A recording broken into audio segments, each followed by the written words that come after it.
Sabi ko sa inyo, masarap eh.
Ito na, tikiman time na ng ating nilutong ginisang gulay lang na walang sabaw.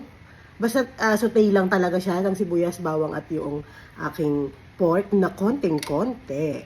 So, ibang ating accent ngayon at tayo nandito sa bar kumakain. And magsisimula na po tayo sa ating lunch. So, kanin tayo ng shirataki dry na rice. Meron din tayong orange para sa ating panghimagas. So, kakain na po tayo. Thank you, Lord, sa blessing. Titikman ko yung aking ginisa lang. Wala yung sabaw. Hindi ko nilagyan ng sabaw. Basta try ko lang yung ginisang gulay. Yan. Ano kayang...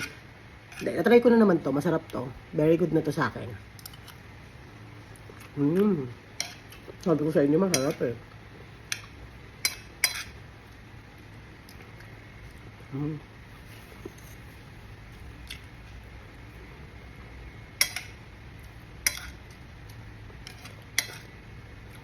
Ang ulam pala ng aking mga anak ay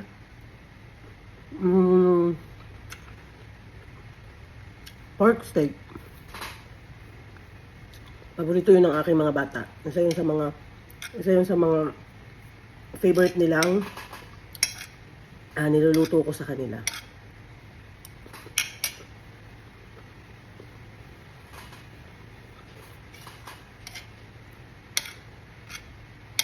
Wala akong ibang ulam. Ito lang. Kasi masarap na din siya.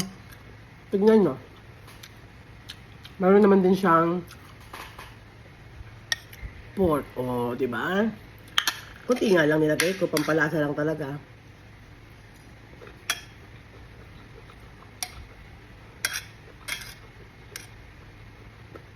Dapat ang lulutuin ko lang ay cabbage. Pero pagtingin ko sa aming ref, may nakita pa akong konting-konting carrots at saka beans. So, sinama ko na, sayang naman.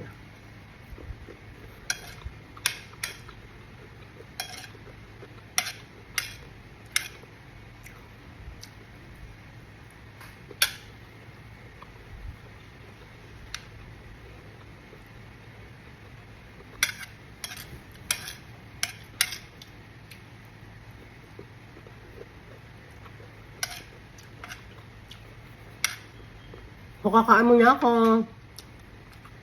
See you again next time, guys. Bye! Busuhan! Bye!